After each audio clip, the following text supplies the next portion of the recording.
கண்ணாரமுதக் கடலே போற்றி, காவாய் கனகத் திரளே போற்றி, கைலை மலையானே போற்றி போற்றி. திருவாக்கும் செய்கருமம் கைகூட்டும் சென்ற பெருவாக்கும் பேடும் பெருக்கும் உருவாக்கும் ஆதலால் வானோரும் ஆனை முகத்தானைக் காதலால் கூட்டுவர் தந்தை ஸ்ரீவித்யோபாசனாசக்தம் ஸ்ரீ வித்யா வேடபூஷணம் ஸ்ரீவித்யா அபிநவம் வந்தே ஸ்ரீ கிருஷ்ணானந்த சத்குரு. வல்லபம் ஒன்றறியேன் சிறியேன் நின் மலரடிச்சேன் பல்லவம் அல்லது பற்றொன்றிலேன் பசும்பொற் பொறுப்பு வில்லவர் தம்முடன் விற்றிருப்பாய் வினையேன் தொடுத்த சொல் அவமாயினும் என் திரு நாமங்கள் தோத்திரன். அன்பிற்குரியவர்களே, அனைவருக்கும் பணிவான மாலை வணக்கம். உலக இந்து சமய ஆன்மீக கலாச்சார மையம் சிவஸ்ரீ அண்ணா இணையதளத்தின் ஊடாக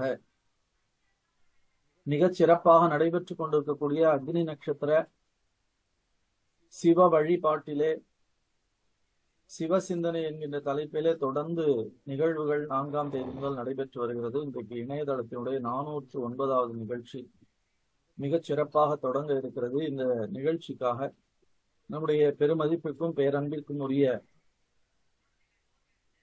சுவிட்சர்லாந்து ஸ்ரீ சிவசுப்பிரமணிய சுவாமி திருக்கோயிலினுடைய பிரதம குரு, எழுத்தாளர், ஊடகவியலாளர் முத்தமிழ் செல்வர் கஜேந்திர குருக்கள் அவர்கள் நம்மோடு இணைந்திருக்கிறார்கள். அவர்கள் கோணமாமலை அமர்வார்கள் என்கின்ற தலைப்பிலே உரை நிகழ்த்த இருக்கிறார்கள். அவர்களை பணிவோடு வணங்கி நமஸ்கரித்து வரவேற்று உரையை தொடங்குமாறு பணிமன்போடு கேட்டுக் கொள்கிறோம். திருச்சிற்றம்பலம்.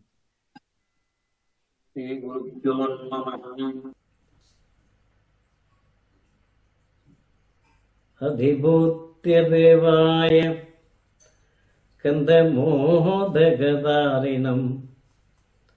வல்லவ பிராணகாந்தாய ஸ்ரீ கணேசாய மங்களம். ஸ்ரீ கணேசாய மங்களம். ஸ்ரீ கணேசாய மங்களம். த்ரிதளம் திரிகுணாகாரம் திரிநேத்ரஞ்ச திரிஜாயுசம் திரிஜன்ம பாவசங்காரம் ஏகவில்வம் சிவார்ப்பணம். ஏகவில்வம் சிவார்ப்பணம். வேதனரை தழைத்தோங்க மிகு சைவத்துறை விளங்க பூத பரம்பரை பொலிய புனிதவாய் மலரும் தழுத சீதவள வயற்புகழே திருஞான சும்பந்தன் பாதமலர் தலை கொண்டு திருத்தொண்டு பரவுவாம். எமக்கு வேதத்தை கற்பித்த எமது தந்தையார் பாதம் பணிந்து ஆகமமும் ஆற்றுகையும் கற்றுத்தந்த அனைத்து குருமாருக்கும் குருவணக்கம் செய்து இந்த அருமையான நிகழ்வினை உலக இந்து சமய ஆன்மீக கலாச்சார மையத்தின் சார்பிலும் சிவஸ்ரீ அண்ணா இணையதளத்தின் சார்பிலும் அக்னி நட்சத்திர காலத்தில் இணைய வழியில் மேற்கொள்ளும் அனைத்து அன்பர்களுக்கும் இதனை செவிமடுக்கின்ற அனைத்து பெரியோர்களுக்கும்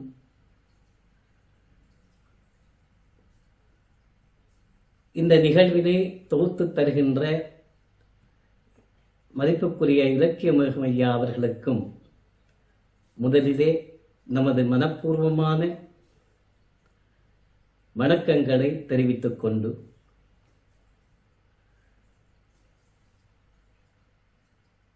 இந்த 25 நாள் தொடர் சிவசிந்தனை நிகழ்விலே 13ஆம் நாளாகிய இன்றைய நாளிலே அண்ணா இணையதளத்தின் 409வது நிகழ்வாக அமையக்கூடிய இந்த அருமையான நிகழ்விலே கலந்து கொள்வதை இட்டு பெருமகிழ்வு அடைகின்றோம்.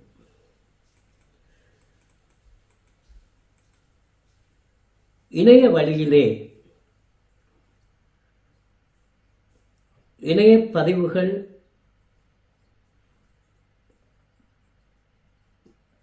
தகவல் தொழில்நுட்பத்தினுடைய கல்வெட்டுக்கள் என்று கொள்ளலாம். நாம் ஒவ்வொருவரும் இணைய வழியிலே மேற்கொள்ளுகின்ற இணைய பதிவுகள் ஒவ்வொன்றும் இணையத்திலே நாம் செய்து வைக்கின்ற கல்வெட்டுக்கள் என்று சொல்லக்கூடியதாக இருக்கும்.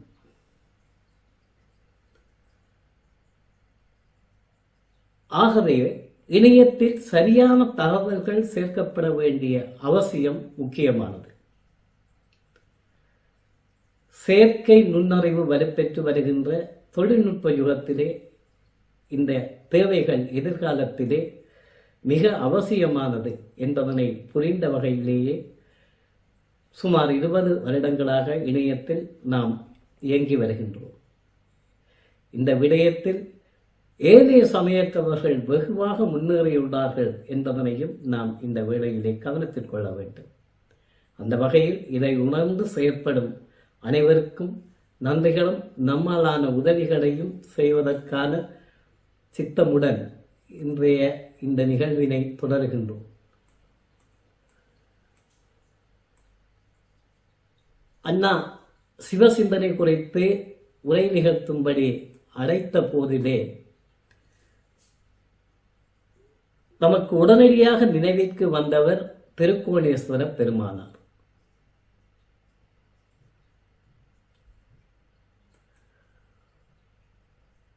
ஏனென்றால் எப்போதும் நெஞ்சம் நிறைந்தவர் கோணேஸ்வர பெருமான். ராமேஸ்வர கரையிலிருந்து திருஞான சம்பந்தமூர்த்தி நாயனார் தாயினும் நல்ல தலைவரன் அடியார் என பாடி துதித்து போற்றி பரவிய அந்த கோணமாமலையை சுற்றி 1624 வருடம் சித்திரை தமிழ் வருட பிறப்பு நாளிலே கடல் மார்க்கமாக பாரிய பீரங்கி கப்பல்களும் தரை மார்க்கமாக பீரங்கி வண்டிகளும் வெடித்து முழங்க துப்பாக்கிகளும் வாட்களும் ஏந்திய பரங்கியர்கள் கோணேஸ்வரத்தை சுற்றி வளைத்து அழிக்கத் தொடங்குகின்றார்கள்.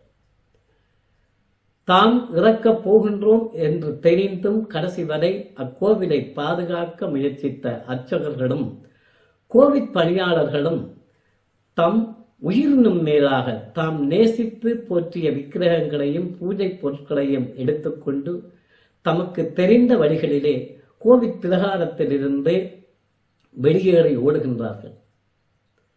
இந்த முயற்சியில் காயப்பட்டவர்களும் களைத்து போனவர்களும் தமது வாழ்ந்தரின் இறுதி கணத்திலே தமக்கு அருகாமையில் தென்பட்ட கிணறுகளிலும் குளங்களிலும் மரப்பொந்துகளிலும் தாம் கொண்டு வந்த மூர்த்திகளை என்றோ ஒரு நாள் ஈசன் வெளிப்படுவான் எனும் நம்பிக்கையோடும் பிரார்த்தனையோடும் மறைத்து வைத்துவிட்டு மறைந்து போகின்றார்கள். அவர்கள் நம்பிக்கையிலும் பரம்பொருளின் பெருங்கருணையிலும் வெளிப்பட்ட மூர்த்தியினால் உருவானதுதான் தம்பலகாமம் ஆதிகோணேஸ்வரர் ஆலயம். விரிவாக அதை பற்றி பின்னர் பார்க்கலாம். அந்த ஆலயத்திலே 3 தசாப்த காலம் பிரதம சிவாச்சாரியாராகவும் 22 ஆண்டுகள் மகோத்சவ சிவாச்சாரியாராகவும் பணியாற்றியவர் எம் தந்தையார் சிவஸ்ரீ நாகேஸ்வர குருக்கள். அவர் அடியொற்றி பணிபுரிந்த காலத்தில் தோன்றிய நினைவுகளின் தொடர்ச்சியே எமது இன்றைய இந்த உரை. அந்நியர் நம் ஆண்டவனின் ஆலயத்தை அழித்த 400வது வருடம் இது. அன்று அழிந்து போன ஆலயம் இறையருளால் மீளப் பெற்றுள்ள போதிலும் மறைக்கப்பட்ட மூர்த்திகள் இன்னும் பல பிரத்யேகமாக எழுந்தருளவில்லை. இவை கிடைக்க வேண்டும் என்பதற்காக இறையருள் பிரார்த்தனையும் தேடல்களும் எம்மவர்கள் மத்தியில் வலுக்க வேண்டும் என்பது அவசியமாகின்றது. இந்த அக்கறையானது ஆன்மீக முக்கியத்துவத்துக்கு மட்டுமல்ல, தமிழ் மக்களின் இருப்பு நிலைக்கும் அவசியமானது. இந்த புரிதலுடன் 2006ஆம் ஆண்டில் திருகோணமலை குறித்து இணையத்தில் 10 பகுதிகளாக நாம் எழுதிய அனுபவத் தொடரினை நிறைவு செய்கையில் திருகோணமலை தமிழர்களின் நகராக வரும்போது இலங்கை தீவில் மட்டுமல்லாது தென்கிழக்காசிய பிராந்தியத்தில் மட்டுமல்லாது சர்வதேசத்திலும் தமிழர் எனும் தொல்லைக்குடி துலங்கி நிற்கும் பொற்காலமாக அமையும் என நிறைவு செய்திருப்போம். அந்த எண்ணத்தின் விருப்பாகவும் இன்றைய சிவசிந்தனை அமைகின்றது. கோணமாமலை அமர்ந்தாரே எனும் தலைப்பிலான இந்த உரையில் திருக்கோணேஸ்வர பெருமானின் பெரும்புகழை, திருக்கோணேஸ்வர திருத்தலத்தின் பெரும்புகழை 4 பகுதிகளாக நாம் காணலாம்.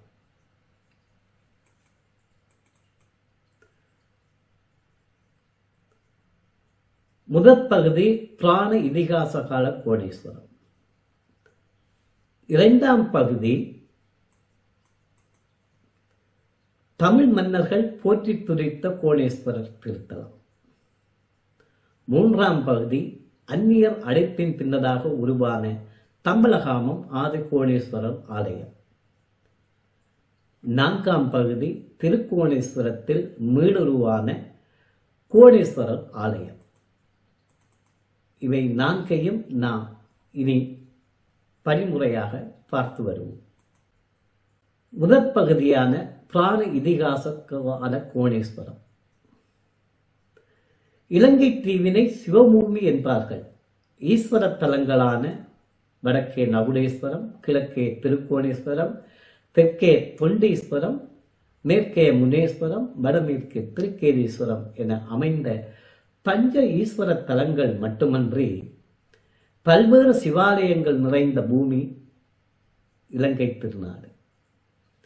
இவை எல்லாவற்றிற்கும் மேலாக பௌராணிக வரலாற்றின்படி திருக்கோணேஸ்வரத்தின் தலபுராணம் என போற்றப்படும் தட்சிண கைலாய புராணத்தில் ஆதிசேடனும் வாயு பகவானும் தங்களுக்குள் எழுந்த வலிமை திறனுக்கான போட்டியில் ஆதிசேடன் மகாமேருவின் சிகரத்தை மூடிக்கொள்ள வாயு பகவான் தன் வலிமையினால் பெயர்த்தெறிந்த மகாமேருவின் சிகரங்களில் ஒன்று தென்கடலில் விழுந்து கோணமாமலையாக உருவாகியது என்று கூறப்படுகிறது. கோணேஸ்வரத்தின் இதிகாச கால தொடர்பு ராமாயண காலத்தின் இலங்கை வேந்தன் ராவணேஸ்வரனுடன் தொடர்புற்று பேசப்படுகிறது. ராவணன் சிறந்த சிவபக்தன். அவனது தாயும் சிறந்த சிவபக்தன். ராவணனுடைய தாயார் தங்களுடைய ராஜதானியில் இருந்து தினமும் கோணேஸ்வர பெருமானை சென்று தரிசித்து வருவது வழக்கம். ஆனால் வயோதிகம் காரணமாக அவளது இயலாமையை புரிந்து கொண்ட ராவணன் கோணேஸ்வர பெருமானை தாயினுடைய இடத்திற்கே பெயர்த்து வருவதாக சபதம் கொண்டு கோணமாமலையில் சென்று பெயர்த்தறிய புறப்பட்டான். அவ்வாறு பெயர்த்து கொண்டிருக்கின்ற பொழுது உமையம்மாள் பயம் கொண்டிருக்க சிவபெருமான் அவரை ஆற்றுகைப்படுத்தி தன்னுடைய பெருவிரலால் ராவணன் பெயர்த்த மலையை அழுத்த ராவணன் அந்த மலையிடுக்கில் சிக்கிக் கொள்கின்றான். அப்பொழுது அவனை அதிலிருந்து மீள்வதற்காக சாமகானம் பாடச் சொல்லி இறைவன் கேட்க அவர் தன்னுடைய ஒரு தலையையே எடுத்து அதையே வீணையாக வைத்து சாமகானம் பாடியதாக வரலாறு விரிகிறது. அந்த காட்சி தான் இலங்கையிலே இப்பொழுதும் பல ஆலயங்களிலே கைலாச வாகனமாக சித்தரிக்கப்படுகின்றது. இந்த புராணகால அல்லது இதிகாச கால சம்பவங்களினுடைய சாட்சியங்களாக ஆவணங்களாக இப்பொழுதும் கோணேஸ்வரத்திலே ராவணன் வெட்டு தற்போதுள்ள கோவிலின் வலது பக்கத்திலே செங்குத்தாக ஏறத்தாழ 300 அடி ஆழத்திற்கு ஒரு மலை 2ஆக பிளந்தது போல காணப்படும் மலைப்பிரிவு தென்படுகிறது. இதனை ராவணன் வெட்டு என்று அழைத்து பயபக்தியோடு அடியார்கள் தரிசிக்கின்றார்கள். இது தவிர கன்னியா என்கின்ற இடத்திலே ராவணனுடைய தாயினுடைய ஈமச்சடங்குகள் செய்வதற்காக ராவணன் தன் தண்டத்தால் துளையிட்டு பெற்ற நீரூற்றுக்கள் வெந்நீர் ஊற்று சிறப்போடு இருக்கின்றன. இந்த ராவணனால் போற்றப்பட்ட கோணேஸ்வர பெருமான் உடைய திருத்தலம் மூர்த்தி தலம் தீர்த்தம் என்கின்ற சிறப்புகளோடு இருந்தது. 1961 ஆண்டு மைக் வில்சன், ரொட்ரிக் ஜான் கிளாஸ் ஆகிய 2 மேலத்தை அவர்கள் திருகோணமலை கடலில் சுழியோடிய போது அங்கே கோயில் தூண்கள், தடங்கள் மற்றும் இடிபாடுகள் இருப்பதை கண்டதாக சொன்ன தகவல்கள் அடிப்படையிலே எழுத்தாளர் ஆர்தர் சி கிளார்க் எழுதிய கட்டுரையில் இந்த ராவணன் வழிபட்ட முதலாவது ஆலயம், ராவணன் வழிபட்ட கோடேஸ்வரர் ஆலயம் ஏற்பட்ட கடற்கோளிலே கடலுக்குள் ஆழ்ந்திருக்க வேண்டும் என்று குறிப்பிடுகின்றார். அந்த பாரம்பரியத்தின் அடிப்படையில், அந்த நினைவின் அடிப்படையில் இப்போதும் திருக்கோணேஸ்வரத்திலே கோவிலின் வலதுபுறத்திலே இருக்கின்ற மலைக்குன்றிலே இருக்கக்கூடிய ஆலமரத்தின் கீழ் அந்த கடலில் மூழ்கிய ஆலயத்திற்கான பூஜைகள் இப்பொழுதும் நடைபெற்றுக் கொண்டிருக்கின்றன. பக்தர்கள் அந்த கோவிலை, கடலுக்குள் ஆழ்ந்து போன அந்த கோவிலை நினைத்து தேங்காய் உடைத்து சூடமேற்றி வழிபடுகின்றார்கள். கடல் மார்க்கமாக செல்லுகின்ற படகுகளிலே செல்கின்ற மீனவர்கள் அந்த பிரதேசத்திற்கு அன்னையாக வந்ததும் தங்களுடைய படகுகளை நிறுத்தி சூடமேற்றி தேங்காய் உடைத்து வழிபடுகின்ற சம்பிரதாயம் இன்றளவும் தொடர்கின்றது. இவையெல்லாம் கடலுள் ஆழ்ந்து போன அந்த ராவணேஸ்வரன் வழிபட்ட முதலாவது கோணேஸ்வரர் ஆலயத்திற்கான வழிபாடுகளாக அமைகின்றன.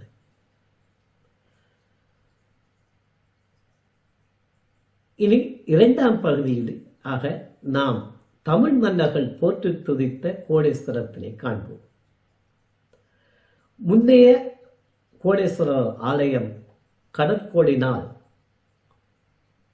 ஆட்கொள்ளப்பட்டதன் பிற்பாடாக உருவான வெகுவான பக்தர்களினாலே உருவான இந்த திருக்கோணேஸ்வரர் திருத்தலம் அமைந்திருக்கின்ற நிலப்பரப்பு நெய்தல், மருதம், முல்லை, குறிஞ்சி எனும் 4 வகை நிலங்களிலும் நில சுரப்புகளையும் கொண்ட திருகோணமலையிலே அமர்ந்திருக்கின்றது.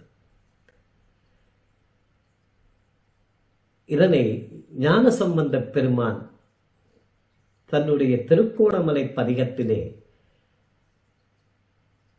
கரைகளு சந்தும் காரகிற் பிளவும் அளப்பெரும் கணமணி வரென்று குறைகடலோதம் நித்திலம் கொலைக்கும் கோணமாமலை என்று பாடி துடிக்கின்றார். அகில், தேவதாறு, சந்தனம் போன்ற மனங்கவழும் மரங்கள் சூழ குறைகடல் எந்த நேரமும் அலைகளின் மெல்லோசை ஒலித்துக் கொண்டிருக்க மான்களும் மயில்களும் விளையாடி திரியும் சோலை நடுவே மனதுக்கு இதம் தரும் சூழலிலே இத்தலம் அமைந்திருப்பதை ராமேஸ்வர கரையிலிருந்து ஞானசம்பந்த பெருமான் தரிசித்து பாடல் பாடியிருக்கின்றார். இந்த தலத்திற்கு தமிழ் மன்னர்களான சோழர்களும் பாண்டியர்களும் நிரம்பவே திருப்பணி செய்திருக்கின்றார்கள். இந்த திருப்பணிகள் தொடர்பாக கல்வெட்டு சாசனங்கள் மூலம் அநேகமான தகவல்கள் கிடைத்திருக்கின்றன.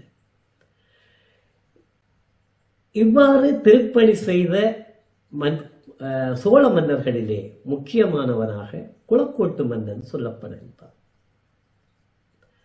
பார்வாங்கு கோயிலும் பொன் மண்டபமும் கோபுரமும் தனக்கு நாட்டி பேர்வாங்கு மாயனுக்கு அலங்கார ஆலயம் ஒன்று ஏற்றி முத்தும் கார்வாங்கு திருக்குளமும் பாபநாச துணையும் கண்டகண்டன் சீர்தாங்கு குளக்கோட்டன் எனும் சோழகங்கனை நம் சிந்தை வைப்பவோ என தட்சணகைலாய புராணம் கூறுகிறது. யார் இந்த குளக்கோட்டு மன்னன்? கடற்கோளின் பின்னதாக கோணேஸ்வரத்தில் புதிய ஆலயத்தை அந்த சோழ மன்னன் கட்டினானா அல்லது அங்கிருந்த கோவிலின் பெருமை உணர்ந்து திருப்பணி செய்தானா என்பது சரிவர அறியப்படவில்லை. ஆனாலும் குளமும் கோவிலும் திருப்பணி செய்ததனால் குளக்கோட்டு மன்னன் என்று இன்று வரை அழைக்கப்படும் அவனுடைய இயற்பெயர் என்ன என்பதற்கான பதில் இன்னமும் யாராலும் உறுதியாக கூற முடியவில்லை. இது தொடர்பான தேடலில் நம் அன்பிற்குரிய தம்பி மருத்துவர் ஜீவராஜ் அவர்களின் தம்பலகாமம் ஊர்பேராய்வு எனும் நூலில் முதலாம் ராஜாதிராஜ சோழன் தன் குல வாரிசுகளில் 7 பேரை வானவன், வில்லவன், மீளவன், கங்கன், இலங்கையர்கிறைவன், பல்லவன், கண்ணக்குறிச்சி காவலன் என பட்டம் சூட்டி சோழ பேரரசின் பிராந்திய பரிபாலனத்துக்கு அனுப்பியதாக அவருடைய மெய்கீர்த்தி ஆவணம் சுட்டுவதாக பேராசிரியர் ஸ்ரீ பத்மநாதன் இலங்கை தமிழ் சாசனங்களிலே பதிவு செய்ததை தகவலாக சேர்த்து சொல்லுகின்றார். ஜனநாத மங்கலம் எனும் புலனர்வை தலைநகராக வைத்து சோழ மண்டல பரிபாலனம் செய்த இலங்கையர்கிறைவன் பற்றிய குறிப்பினையும் அதிலே தந்துள்ளார். அந்த இலங்கையர்கிறைவன் தான் குளக்கோட்டு மன்னனா என்றால் அதற்கான தீர்க்கமான பதில் இல்லை. ஆனால் சோழர்களின் இறைபணிகளில் தங்கள் பெயர் சுட்டும் வளமையை தவிர்த்தே வந்திருக்கின்றார்கள் என்பது மரபு.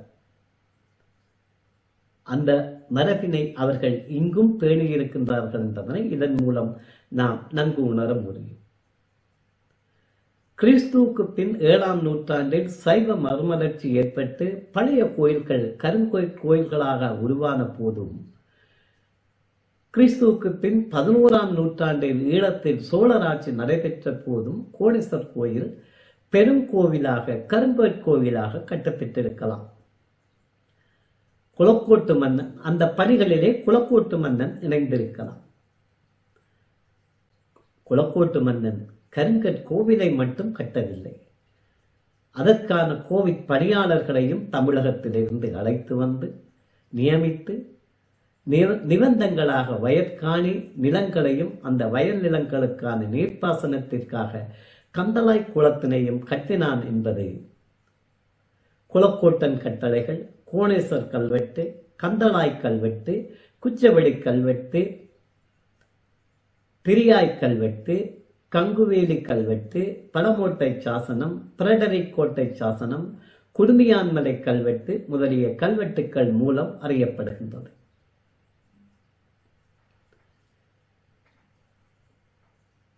இந்த இடத்திலே சோழ பேரரசர்களின் தியாக உணர்வினை சுட்டுகின்ற ஒரு சம்பவத்தினை நாம் நினைவு கொள்ளலாம். கந்தளாய் குளம் என்கின்ற குளம் குளக்கோட்டு மன்னன் கட்டிய குளம். இலங்கை அரசு ஆடக சௌந்தரியை மனம் செய்து அவளினுடைய பூதப்படையின் துணை கொண்டு குளக்கோட்டு மன்னன் கட்டிய அந்த கந்தளாய் குளம் கந்தளாய் என்கின்ற இடத்திலே அமைந்திருக்கின்றதனால் அது கந்தளாய் குளம். ஆனால் அந்த கந்தளாய் என்கின்ற பெயர் வந்ததற்கு ஒரு செவிவழி கதை இருக்கின்றது. அது சோழ பரம்பரையினுடைய தியாகத்தினை சொல்லுகின்ற கதையாக இருக்கின்றது. இந்த குளம் கட்டிக்கொண்டிருக்கின்ற போதிலே பல தடவைகள் ஒரு இடத்திலே அதனுடைய கட்டுமானத்தை செப்பனிட முடியாமலே இருந்திருக்கின்றது. அதனை கட்டுமான தொழிலாளர்களாக இருந்தவர்கள் மன்னன் சபைக்கு தெரிவித்திருக்கின்றார்கள். அதனை நேரிலே பார்வையிடச் சென்ற குளக்கோட்டு மன்னனோடு அவனுடைய சகோதரியினுடைய மைந்தனும் சென்றிருக்கின்றார். அப்பொழுது இந்த கட்டுமானத்தினுடைய நிலையை சீர் செய்ய வேண்டுமாக இருந்தால் அவர்களுடைய குலத்திலே இருக்கின்ற ஒரு ஆண்மகவை அந்த குலத்தினோடு கட்டோடு இணைத்துக் கொள்ள வேண்டும் என்கின்ற ஒரு தெய்வ அசரீரை கேட்டதாக சொல்லி அதற்கு குளக்கோட்டு மன்னன் தன்னுடைய மருமகனை அந்த குலத்தின் கட்டோடு சேர்த்து சாந்து எட்ட அந்த சாந்து அந்த குழந்தையினுடைய கண்ணிலே பட அம்மா என் கண் என்று அழைக்க அதுவே கண் அம்மான் கண்ணம்மான் என்று ஆகி அந்த இடத்திலே இறையருளாலே அந்த பிள்ளை மீளவும் பெறப்படுகின்ற பொழுது அந்த பிள்ளைக்கு கண் பார்வை சரியாக வர அது கண்தளைத்த இடம் என்று சொல்லி அழைக்கப்பட்டு அதுவே கந்தளாய் என்று மாறியதாகவும் ஒரு செவிவழி கதை அங்கே இருக்கின்றது. அதுபோலவே பல ஊர்களினுடைய பெயர்கள் இந்த திருக்கோணேஸ்வர பெருமானுடைய கோவில் பணிகளோடு சேர்ந்து இருக்கின்றது. உதாரணத்திற்கு இந்த கோவிலுக்கு தாமரை தண்டிலே நூல் எடுத்து திரி செய்து அனுப்பிய இடத்திற்கு திரியாய் என்கின்ற பெயர், என்றளவும் அந்த இடத்திற்கு திரியாய் என்கின்ற பெயர் இருக்கின்றது.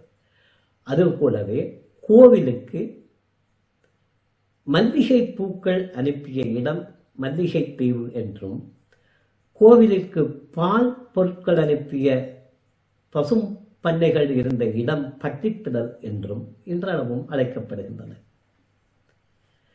இவ்வாறு திருக்கோணேஸ்வரம் என்கின்ற அந்த திருத்தலம் அந்த பிரதேசத்தினுடைய பெரும் நிலப்பரப்பிலே பரவி இருந்தது என்பது இந்த பெயர் வழியாக நாம் அறியக்கூடியதாக இருக்கும்.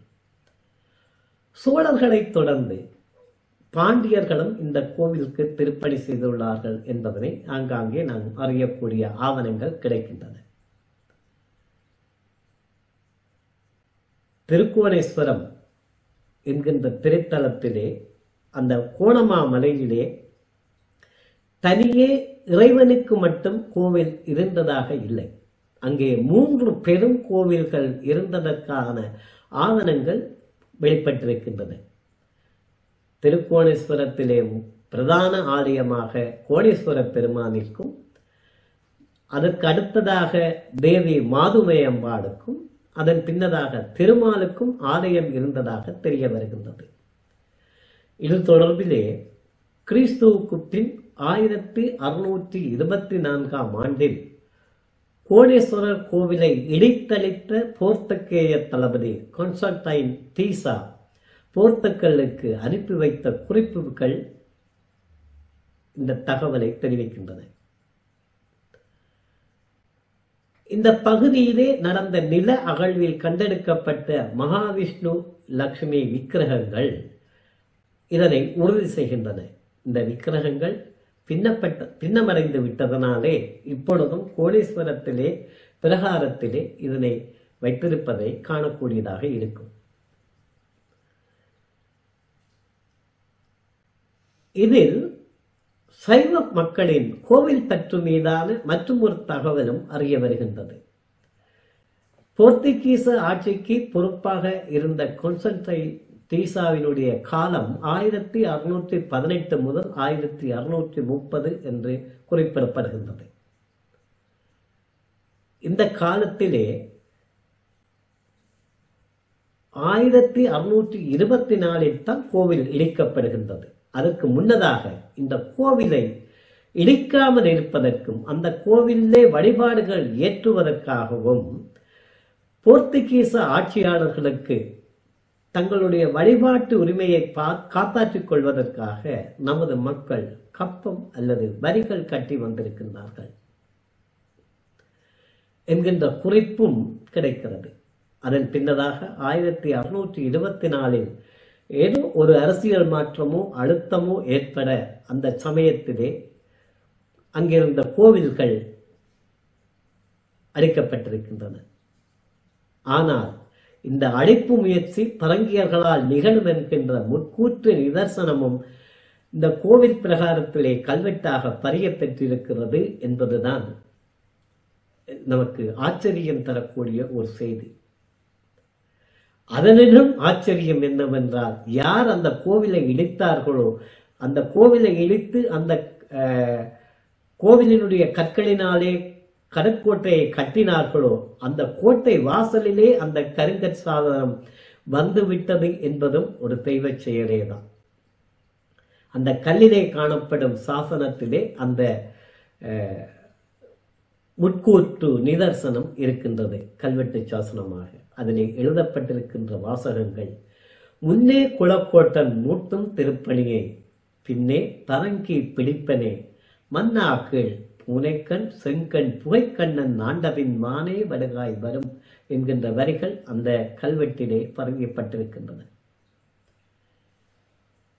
இந்த கல்வெட்டு சாசனம் முதலிலே வின்சுலா அகராதியிலே வெளிவரப்பட்டிருக்கின்றது. பரங்கியர்கள் கோணேஸ்வரத்தை சுற்றி வளைத்து அழிக்கத் தொடங்கியதும் தாம் இறக்கப் போகின்றோம் என்று தெரிந்தும் கடைசி வரை அக்கோவிலை பாதுகாக்க முயற்சித்த அர்ச்சகர்களும் கோவில் பணியாளர்களும் தம் உயிரினும் மேலாகத்தான் நேசித்து போற்றிய விக்கிரகங்களையும் பூஜை பொருட்களையும் எடுத்துக்கொண்டு தமக்கு தெரிந்த வழிகளிலே கோவில் பிரகாரத்திலிருந்து வெளியேறி ஓடுகின்றார்கள். இந்த முயற்சியில் காயப்பட்டவர்களும் களைத்து போனவர்களும் தமது வாழ்தலின் இறுதிக் கணத்தில் தமக்கு அருகாமையில் தென்பட்ட கிணறுகளிலும் குளங்களிலும் மரப்பொந்துகளிலும் தாம் கொண்டு வந்த மூர்த்திகளை என்றோ ஒரு நாள் ஈசன் வெளிப்பட கருணை செய்வான் எனும் நம்பிக்கையோடும் பிரார்த்தனையோடும் மறைந்து போகின்றார்கள். அவர்கள் நம்பிக்கை எவ்வாறு பலித்தது என்றால் அதுதான் 3ஆம் பிரதியிலே நாம் காணப்போகும் தம்பலகாமம் ஆதிகோணேஸ்வரர் ஆலயம். திருக்கோணேஸ்வரத்தின் அழிவிலிருந்து தாம் காப்பாற்றிக் கொண்டு வந்து மறைத்து வைத்துவிட்டு மறைந்து போனவர்களின் நம்பிக்கையை பரம்பொருளின் பெருங்கருணையில் வெளிப்பட்ட மூர்த்தியோடு உருவானதுதான் தம்பலகாமம் ஆதிகோணேஸ்வரர் ஆலயம். இந்த ஆலயம் புதிதாக உருவாகியதாகவும் கருத முடியாது. ஏனெனில் சோழ மன்னர்கள் திருக்கோணேஸ்வரம் தவிர்த்து இந்த பகுதியில் வேறு பல சிவாலயங்களுக்கும் திருப்பணி செய்த குறிப்புகள் கல்வெட்டுகளிலே உள்ளது. விக்கிரகங்களை காப்பாற்றி தூக்கி வந்தவர்களும் இப்பகுதியில் வேறு ஆலயங்களை நோக்கியே சென்றிருக்க வேண்டும். யாரும் ஒரு பொருத்தமற்ற இடத்தை நோக்கி தெய்வ சிலைகளை கொண்டு சென்றிருக்க முடியாதல்லவா? ஆகவே தம்பலகாமம் பகுதியில் இருந்த கோவில்களை நோக்கி அவர்கள் அந்த விக்கிரகங்களை கொண்டு வந்திருக்க வேண்டும். ஆனால் அதனை முழுமையாக அவர்கள் கொண்டு சென்று சேர்த்தார்களா என்றால் முடியவில்லை. ஆனாலும் கோணேஸ்வர பெருமான் என்று எப்போதும் அழைக்கப்படுகின்ற கோணலிங்க பெருமான் மூலவராக இருக்க உற்சவராக அவர்கள் தூக்கி வந்து ஒழித்த விக்கிரகங்கள் வெளிப்படுகின்றன.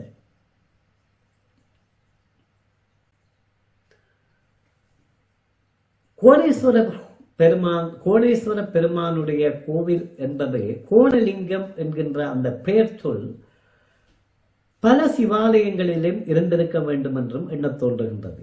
ஏனென்றால் குலக்கோட்டு மன்னன் கோணேஸ்வர பெருமான் தீர்த்தம் ஆடுவதற்காகவும் தெப்பத் திருவிழா செய்வதற்காகவும் மற்றும் ஒரு மண்டபத்தை கட்டி அதிலே ஒரு சிவலிங்கத்தை பிரதிஷ்டை செய்த பொழுது அந்த கோவிலின் அருகே வெள்ளை வில்வமரம் இருந்ததாகவும் அதனாலே அந்த கோவிலுக்கு வெள்ளை வில்வமரத்து கோணேஸ்வர் கோயில் என பெயர் சூட்டி அழைத்ததாகவும் கிறிஸ்துவுக்கு பின் 14ஆம் நூற்றாண்டில் வாழ்ந்த புலவரான கவிராஜ வரோதயரால் எழுதப்பெற்ற கோணேஸ்வர் கல்வெட்டிலே குறிப்பிடப்பட்டுள்ளதாக ஒரு குறிப்பு உள்ளது. ஆகவே இங்கிருந்த சிவன் கோவில் பலவற்றுக்கும் கோணலிங்க பெருமானே மூலவராக இருந்திருக்க வேண்டும் என்பது தெளிவு. அதுபோலவே தம்பலகாமத்திலும் மூலவர் கோணேஸ்வர பெருமான். ஆனால் அங்கே இருக்கின்ற தேவியின் பெயர் மாதமை அல்ல, ஹம்சவனாம்பிகை. பரங்கியர் அழைத்த பின்னால் கோணேஸ்வர பெருமானுக்கு குலக்கோட்டம் அழைத்த கோவில் தொழும்பு மரபும் நிபந்தமும் இந்த ஆலயத்திற்கு தொடருவதற்கான இறையருள் கூடியது தொடர்பிலே ஒரு செவிவழி கதை பின்பு பதிவான கதையாகவும் இருக்கின்றது. இந்த கதையே கோணேஸ்வர பெருமான் மீது எமக்கு அளவு கடந்த பிரியத்தினை ஏற்படுவதற்கு ஏதுவாக இருந்தது. தம்பலகாமத்தின் அருகில் இருந்த காட்டுக்கு அந்த ஊர் மக்கள் தேன் எடுக்க செல்கின்றார்கள். அப்படி தேன் எடுக்க செல்கின்றவர்கள் ஒரு மரப்பொந்தினை கோடாரியால் கொத்துகின்ற பொழுது அந்த பொந்திலிருந்து தேனுக்கு பதிலாக குருதை வடிந்ததாகவும் அதனை கண்டு அந்த மக்கள் பயந்து ஓடி போய் தங்களுடைய ஊர் தலைவரிடம் சொல்லுகின்றார்கள். அந்த இரவு அந்த ஊர் தலைவரினுடைய கனவிலே அந்த இடமும் அங்கே தான் மறைந்திருப்பதையும் பெருமானார் சொப்பன வடிவிலே காட்ட அங்கே ஊர் பெரியவரும் மக்களும் சென்று அந்த விக்கிரகத்தை அங்கிருந்து சுவீகரித்து எடுத்து வந்து தம்பலகாம கோடீஸ்வரர் கோவிலிலே உற்சவராக பிரதிஷ்டை செய்கின்றார்கள். திருக்கோணேஸ்வரம் போர்த்துகீசரால் முற்றாக அழிக்கப்பட்டதன் பின் கவலையோடு இருந்த மக்களுக்கு இறையருள் துணை காட்டியதாக எண்ணி திருகோணமலை பற்று, கட்டுக்குளப்பற்று, கொட்டியாரப்பற்று, தம்பலகாமம் பற்று என்கின்ற 4 பிரதேசங்கள், திருகோணமலை பிரதேசத்திலே உள்ள 4 பிரதேசங்களைச் சேர்ந்த 33 ஊரவர்கள் கூடி தம்பலகாமம் ஆதிகோணநாயகர் ஆலயத்தை கோடீஸ்வர பெருமானின் கோவிலாக கொண்டாடத் தொடங்குகின்றார்கள். அப்படி கொண்டாடத் தொடங்கவே கோவில் தொழும்புகளும் சோழ மன்னர்களால் அழைத்து வந்த கோவில் பணியாளர்களும் தம்பலகாமம் கோவிலில் தங்கள் இறைபணிகளை தொடருகின்றார்கள். இவ்வாறு அவர்கள் இறைபணியை தொடர தேச வளமை சட்டங்களின் பிரகாரம் கோடீஸ்வர பெருமானுக்குரிய நிபந்தங்களும் கோவிலுக்கு ஆகின்றது.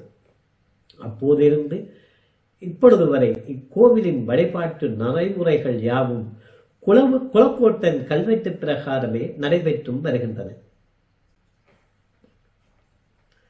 ஆலயத்தின் நிதி நிர்வாக பராமரிப்புகள் மக்கள் பிரிவில் அமைக்கப்பெறும் நிர்வாக சபையாலும் ஆலய சொத்துக்களுக்கான பொறுப்பு அரசாங்கத்தின் பொது நம்பிக்கை பொறுப்பினும் கோவிட் பணி தொழும்புகள் யாவும் பரம்பரையாக நிபந்தம் பெற்ற தொழும்பு பணியாளர்களாலும் நிறைவேற்றப்படுகின்றன. சுமார் 20 நிபந்த தொழும்பு பரம்பரையாளர்கள் பற்றுதல்களோடு கோவில் நித்திய நைவேத்தியங்களில் இன்றளவிலும் பங்கு கொள்கின்றார்கள். இந்த ஆலயத்தினுடைய கிரியாபூர்வமான வழிபாட்டு முறைகளிலும் சரி, சமயாசார பாரம்பரிய வழிபாடுகளிலும் சரி, 3 வெவ்வேறு வகையான வழிபாட்டு மரபுகளை நாம் காணக்கூடியதாக இருக்கும். கிரியாபூர்வமான ஆகம ரீதியான வழிபாட்டு முறைகளிலே இங்கே மகுடாகம மரபு கைக்கொள்ளப்படுகின்றது. அதே போல இக்கோவிலுக்கான சரியை பணிகள் யாவும் தொழும்பு மரபிலே செய்யப்படுகின்றது. இவை இரண்டும் தவிர இந்த கோவிலோடும் கோவிலுக்காக உருவாக்கப்பட்ட குளத்தினோடும் ஆன சடங்குகள் யாவும் வேள்வி மரபாக கொண்டாடப்படுகின்றன. இவை ஒவ்வொன்றும் தனித்துவமும் சிறப்பும் மிக்க வழிபாடுகளாக இன்றளவும் நடைபெறுவது என்பதுதான் நாம் வியந்து பார்க்கக்கூடிய விஷயமாக இருக்கும். உதாரணத்திற்காக உங்களுக்கு ஒரு சம்பவத்தை சொல்லுகின்றேன், ஒரு விடயத்தை குறிப்பிடுகின்றேன். தம்பலகாமம் என்பது ஒரு பெரும் வயல் பிரதேசம், மருத நிலம். இந்த வயலுக்கான நீர்ப்பாசனம் யாவும் கந்தளாய் குளத்தினை சார்ந்திருக்கின்றது. இப்பொழுது அந்த கந்தளாய் குளத்திலிருந்து வருகின்ற நீர் விவசாயத்திற்கு பற்றாக்குறையாக இருந்தால் மக்கள் என்ன செய்வார்கள் என்றால், கோணேஸ்வர பெருமானிடம் வந்து ஒரு நேர்த்தி வைப்பார்கள். அங்கே கோணேஸ்வர பெருமானாக அவர்கள் கொண்டாடுவது இந்த பொந்திலே இருந்து எடுத்து வந்த உற்சவர். அவருடைய அந்த ஆலயத்திலே ஒரு நேர்த்தி வைப்பார்கள். அடுத்து வருகின்ற 2 வாரங்களிற்குள் எங்களுக்கு மழை வேண்டும் என்று.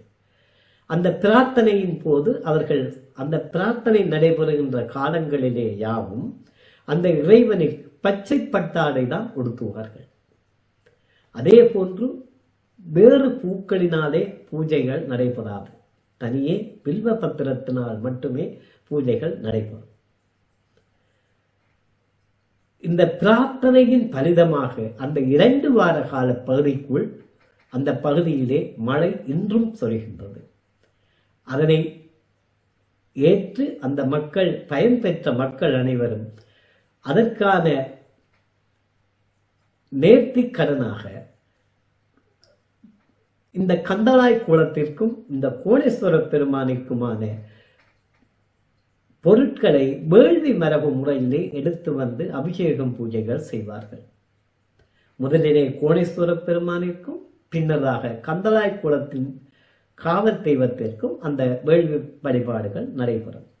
இது தவிர 12 ஆண்டுகளுக்கு முறை கந்தளாய் குளத்து வேள்வி என்பது மகா வேள்வியாகவும் நடைபெறுகின்றது. இதற்கான தொழும்பு மரபு பணியாளர்கள் பூஜையாளர்கள் எல்லாரும் இன்றளவும் பரம்பரையாக அதனை செய்து வருகின்றார்கள்.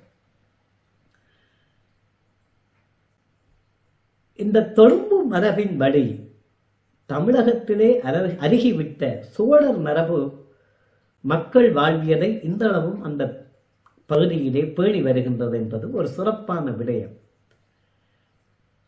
அதனாலே தம்பலகாமம் என்பது இன்னும் சோழர் மரபு தமிழ் கிராமமாக இருந்து வருகிறது என்பது ஒரு பெரும் பெருமைக்குரிய விடயமாகும்.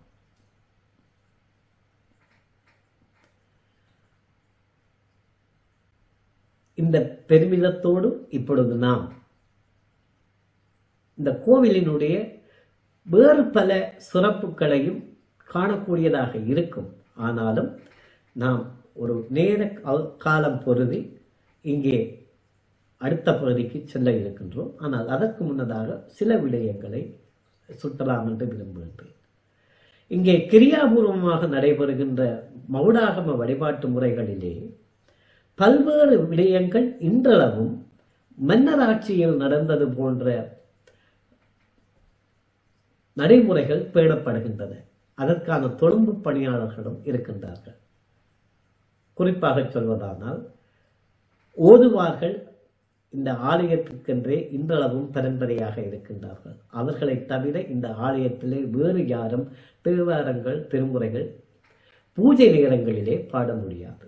அது அவர்களுக்கே உரித்தான பணி. அதுபோலவே சுவாமியை காவி செல்வதற்கான எழுந்தருள பண்ணுவதற்கான பணிகளுக்கு பொறுப்பான தொழும்பாளர்கள் இருக்கின்றார்கள். அதுபோலவே இந்த ஆலயத்திலே ராஜதேரிக்கை என்கின்ற ஒரு வாத்தியம் வாசிக்கப்படும். அதற்கான பரம்பரையினர் இன்றளவும் அதனை செய்கின்றார்கள். அதுபோலவே ஆராத்தி பெண்கள் ஆட்கணிகையர்கள் என்கின்ற பெண்களும் பரம்பரையாக அதனை தொடர்ந்து வருகின்றார்கள். அதுபோலவே மகாயாகம் அமைக்கப்படும் பொழுது இன்றளவும் அங்கே மண்பானைகளிலே தான் மகாயாகம் வைக்கப்படுகின்றன. அதற்கான மட்பாண்டங்களை வரைந்து கொடுக்கக்கூடிய பரம்பரையினர் இன்றும் அதனை செய்து வருகின்றார்கள். இவ்வாறு பல விடயங்கள் இன்றளவும் பாரம்பரியமான மன்னராட்சி பாரம்பரியத்திலே இருக்கின்றார் நடந்து வருவது கண்கூடும். திருவிழாவிற்கான விண்ணப்பங்கள் முரசறைந்து சொல்வதான பாரம்பரியம் கூட அங்கே இருக்கின்றது. இவ்வாறான சிறப்புகளும் இந்த தொழும்பு பணியாளர்களும் இப்பொழுதும் திருக்கோணேஸ்வரத்திலே இருக்கின்ற கோணேஸ்வர பெருமானுடைய கோவிலுக்கும் திருவிழா காலங்களிலே சென்று வருகின்ற ஒரு நடைமுறையும் இப்பொழுது இருக்கின்றது. தம்பலகாமம் ஆதிகோணேஸ்வரர் ஆலயத்தினுடைய மகோத்சவம் ஆதி உத்தரத்தை தொடக்கமாக வைத்து நடைபெறுகின்றது. திருக்கோணேஸ்வரத்திலே இருக்கின்ற கோணேஸ்வர பெருமானுடைய மகோத்சவம் பங்குனி உத்தரத்தை தொடக்கமாக வைத்து நடைபெறுகின்றது. இது எவ்வாறு அமைந்தது என்றால், குளக்கோட்டு மன்னனுடைய கல்வெட்டுக்களின் பிரகாரம் பங்குனி உத்தரத்திலே மகோத்சவம் கோணேஸ்வர பெருமானுடைய மகோத்சவம் நடைபெற்றதற்கான குறிப்புகள் கல்வெட்டுக்களிலே இருக்கின்றன. அவ்வாறான அந்த நடைமுறை எப்போது மீளவும் திருக்கோணேஸ்வரத்திலே தொடங்குகிறது என்றால், போர்த்துகீசர்களுடைய ஆட்சி இருக்கும் வரையில் எதுவும் நடக்கவில்லை. மக்கள் அங்கே வழிபாடு ஏற்றுவதற்கு முடியவில்லை. அவர்களுடைய ஆட்சி கலைந்து 1795 பிரித்தானிய ஆங்கிலேயர்கள் பிரெடரிக் கோட்டையை கைப்பற்றுகின்றார்கள். அப்படி கைப்பற்றியப்பட்டதன் பின்னதாக இடித்தளிக்கப்பட்ட ஆலயம் இருந்த பழைய ஆலயம் இருந்த இடத்திலே மக்கள் வழிபாட்டு ஏற்றுவதற்கான வழிபாட்டு சுதந்திரத்தினை ஆங்கிலேயர்கள் வழங்க அந்த இடத்திலே மக்கள் சென்று வழிபட தொடங்குகின்றார்கள். இவ்வாறு வழிபட தொடங்கிய பொழுதிலே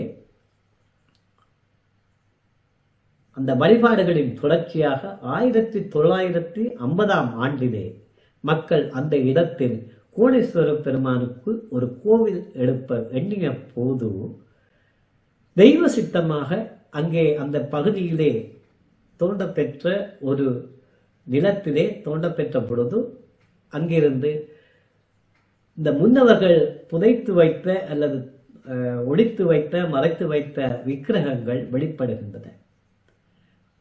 மக்கள் இறையருளின் பெரும் கருணையை நினைத்து ஆராதித்துக் கொண்டு அந்த ஆண்டிலே புதிய கோவிலுக்கான குடமுழுக்கை நடத்துகின்றார்கள். அது பின்னதாக ஆலயம் மேலும் விரிவாக செய்யப்பட்டு புனரமைக்கப்பட்டு 1962ஆம் ஆண்டிலே மீண்டும் ஆலயம் கும்பாபிஷேகம் காணப்படுகின்றது. இதற்கு பின்னதாக பிரடரிக்கோட்டை வளாகம் இலங்கை அரசினுடைய கட்டுப்பாட்டுக்குள்ளும் இலங்கை அணுவ பிரதேசமாகவும் ஆக்கப்படுகின்றது. இனக்கலவர காலத்திலே தடைப்பட்டிருந்த வழிபாடுகள் இப்பொழுது மீளவும் ஆரம்பிக்கப்பட்டிருக்கின்றன. திருக்கோணேஸ்வரர் ஆலயம் மூர்த்தி தலம் தீர்த்தம் ஆகியவற்றால் சிறப்பு பெற்றது.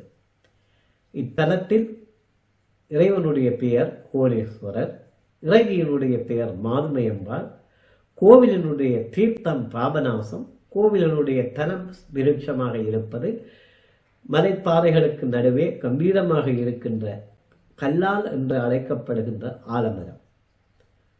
இந்த ஆலமரத்தடியில் இருந்து தினமும் கடலுக்குள் உறைந்து போன தொன்மை ஆலயத்திற்கான பூஜையும் நடைபெற்று ஆராதனைகளும் நடைபெற்று வருகின்றன. தொன்மை கோவிலினுடைய மகோத்சவ பிரகாரம் பங்குனி உத்தர திருநாளிலே ஆரம்பமாகின்ற மகோத்சவம் வருடந்தோறும் 18 நாட்கள் நடைபெற்று 18ஆம் நாள் தீர்த்தோற்சவ பெருவிழாவிற்காக கோட்டை பிரதேசத்துக்குள்ளே அமைந்துள்ள பாபநாச துணைக்கு பெருமான் எழுந்தருளை தீர்த்தோற்சவம் நடைபெறுகின்றது. இந்த பாபநாச துணை தற்போது ஒரு மூடப்பெற்ற கிணறாக இருக்கின்றது. இந்த தீர்த்தோற்சவத்திற்கு மட்டும் திறக்கப்பட்டு தீர்த்தோற்சவம் அங்கே நடைபெறுகின்றது. இதை அடுத்து தெப்போற்சவம் நடைபெறுகின்ற போதிலே கடல் மார்க்கமாக சுவாமியை கோணமாமலையை சுற்றி வீதி பிரகாரம் கொண்டு வருவது என்ற அருட்காட்சியும் இடம்பெறும். கோணேஸ்வர பெருமான் மகா சிவராத்திரியை தொடர்ந்து திருகோணமலை நகர் வலம் வருவதற்கு எழுந்தருள்வார். சுமார் 3 நாட்கள் இந்த நகர் வலம் மிக சிறப்பாக நடைபெறும். அது ஒரு திருகோணமலையின் மிகச்சிறந்த பண்பாட்டு கோலமாக அமையும்.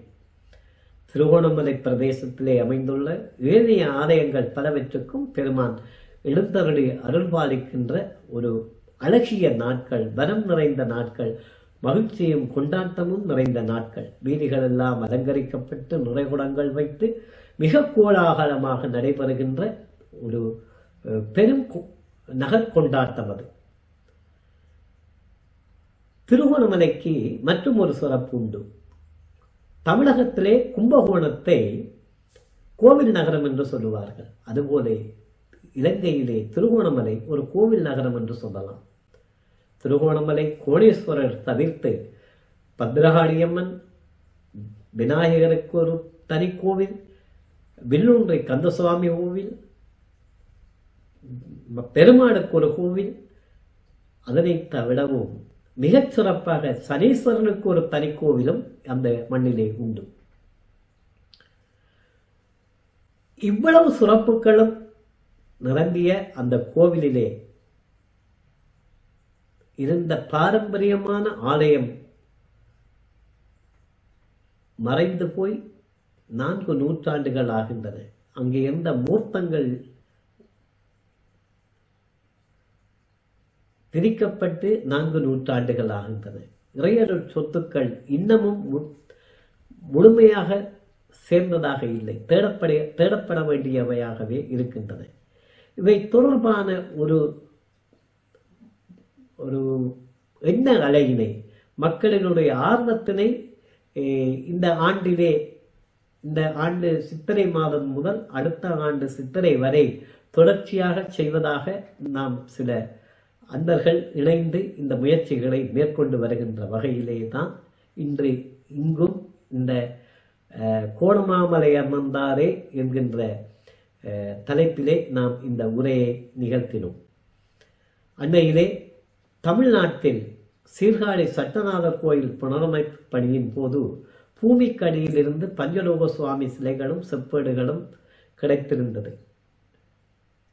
அந்த செப்பேடுகளிலே தேவார பதிகங்கள் எழுதப்பட்டிருந்ததாகவும் அறிய பெற்றோம். அன்பர்கள் யாராயினும் இந்த திருகோணமலை திருப்பதிகத்திலே இதுவரையில் நமக்கு கிடைக்காத பாடலாக இருப்பது 7வது பாடல். எங்காவது தமிழகத்திலே அவ்வாறான திருகோணமலை திருப்பதிகத்தின் 7வது பாடல் கிடைக்குமாக இருந்தால், அறிய தந்தால் அது மிகப்பெரிய ஒரு பங்களிப்பாக இருக்கும். இது நாம் ஒவ்வொருவரும் உணர்ந்து செய்ய வேண்டிய பணியும் ஆகும்.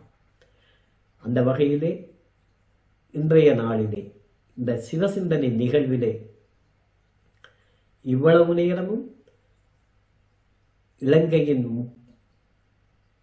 பாடல் பெற்ற திருத்தலமான திருக்கோணேஸ்வர பெருமானுடைய பெருமைகளை பேசவும் நினைக்கவும் கேட்கவும் முடிந்த இந்த அரிய வாய்ப்புக்கு ஏதுவாக இருந்த அனைவருக்கும் நன்றிகளை தெரிவித்து, அதுபோல இதனை செவிமடுக்கப் போகின்ற அனைவருக்கும் குற்றமில்லாதார் குறைகடல் சூழ்ந்த கோணமாமலை அமர்ந்தாரை கற்றுணர் கேள்வி காடியர் பெருமான் கருத்துடை ஞான சம்பந்தன் உச்ச செந்தமிழால் மாலை ஈரைந்து முறைப்பவர் கேட்பவர் உயர்ந்தோர் சுற்றமுமாகி தொல்வினை அடையா தோன்றுவர் வானிடை புரிந்தே என்ற ஞான சம்பந்த பெருமானுடைய வாழ்த்துறையோடு அவ்வாறான சிறப்பும் பெருமையும் பெற்று சுரப்புற வாழ வேண்டும் என கோணேஸ்வர பெருமானுடைய பாதங்கள் பணிந்து அமைகின்றோம். அரகர நம பார்வதியே பதையே, அரகர மகாதேவா. மிக்க மகிழ்ச்சி, மிக்க நன்றி ஐயா. மிகச் சிறப்பாக மிக அருமையான ஒரு ஆராய்ச்சி உரை. கல்வெட்டுக்கள் எந்தெந்த மன்னர்கள், சேரர் சோழ பாண்டியர் என்று எந்தெந்த மன்னர்கள் எப்பொழுதெல்லாம் திருப்பணி செய்தார்கள், எப்படியெல்லாம் திருப்பணி செய்தார்கள் என்று ஒரு மிக விரிவான மிக அற்புதமான அந்த உரையை நிகழ்த்தி ஒரு ஆவணம் போல இன்றைக்கு இந்த உரை இருந்தது. இது சாதாரணமாக ஆலயத்தை பற்றி சொல்லுகின்ற உரையை கடந்து மிக தெளிவான ஆவணம். ஏனென்றால் தாங்கள் எழுத்தாளராகவும் ஊடகவியலாளராக இருப்பதாலே இதற்கான ஒரு மிகப்பெரிய தேடலோடு சேர்ந்து இதனை அத்தனையும் மிக அழகாக முறைப்படுத்தி கொண்டிருக்கிறீர்கள். மிகச் சிறப்பான நன்றிகளை பணிவன்போடு தெரிவித்துக் கொள்கிறோம். தாயினும் நல்ல தலைவர் என்று அடியார்தம் அடிபோற்று இசைப்பார்கள் வாயினும் மனத்தும் அருவி நின்று அகலா மாண்பினர்கான் பல வேடர் நோயினும் பிணியும் தொழலர்வாள் நீக்கி நுழைதரு நூலினர் ஞாலம் கோயிலும் சுனையும் கடலுடன் சூழ்ந்த கோணமாமலை அமர்ந்தாரே என்ற அற்புதமான வரிகளை சிந்தித்து மிகச் சிறப்பாக இங்கே நமக்கு இதனை தந்த ஐயா அவர்களுக்கு நன்றி சொல்லி, பெரும்பாலும் நமக்கு 7வது பதிகம் கிடைக்கவில்லை. ஐயா சொன்னது போல எங்காவது இந்த 7வது பதிகம் கிடைத்தால், 7வது பாடல் பதிகத்திலே 7வது பாடல் கிடைத்தால் அதை நாமும் நம்முடைய பல தளங்களிலே முயற்சி பண்ணி அதை ஐயா அவர்களுக்கு தெரிவிக்க கடமைப்பட்டிருக்கிறோம் என்று சொல்லி அது கிடைப்பதற்கான பிரார்த்தனையை வைத்து மிகச்சிறந்த உரையை மிக அருமையாக மிக சிறப்பாக அளித்த ஐயா அவர்களுக்கு மீண்டும் மீண்டும் மீண்டும் நம்முடைய அன்பையும் நன்றியையும் காணிக்கையாக்குகிறோம். வாய்ப்புள்ள பொழுதெல்லாம் அவர்கள் நம் இணையத்திற்கு வருகை தந்து இது போன்ற பல அற்புதமான உரைகளை நிகழ்த்தி அருள வேண்டும் என்று பணிவன்போடு கேட்டுக்கொண்டு அவர்களுக்கு மீண்டும் பணிவான நமஸ்காரங்களை தெரிவித்துக் மிக்க நன்றி ஐயா. மிக்க மகிழ்ச்சி. வணக்கம். அன்பிற்குரியவர்களே, மிகச் சிறப்பாக இன்றைய நாள் நாம் எல்லோரும் திருக்கோணமலை பற்றியதான அந்த ஈஸ்வரன் பற்றியதான பல்வேறு அற்புதமான செய்திகளை கேட்டு மகிழ்ந்தோம். ஆலய பூஜை தொடங்கி ஆலயத்தை அமைத்த வரை, அந்த அமைத்தவருடைய வரலாறு வரை மிகச் சிறப்பாக மிக அருமையாக ஐயா அவர்கள் நமக்கு தெள்ள தெளிவாக எடுத்து வைத்தார்கள். அவர்களுக்கு நம்முடைய பணிவான நமஸ்காரங்களை மீண்டும் தெரிவித்து இந்த நாளை இனிதாக்கி எல்லாமல்ல சிவபரம்பொருளுக்கு நன்றியும் வணக்கம் தெரிவித்து எல்லோரும் எல்லா நலமும் பெற்று சிறந்தோங்கிட எல்லாமல்ல அம்மையப்பனை பிரார்த்திப்போம். வான்முகில் வளாது பெய்க மலிவளம் சுரக்க மன்னன் தோன்முறை அரசு செய்க குறைவிலாது உயிர்கள் வாழ்க நான்மறை அறங்கள் ஓங்க நல்தவம் வேள்வி மல்க மேன்மைகள் செய்வ நீதி விளங்குக உலகமெல்லாம். நம பார்வதி பதையே அரகர மகாதேவா.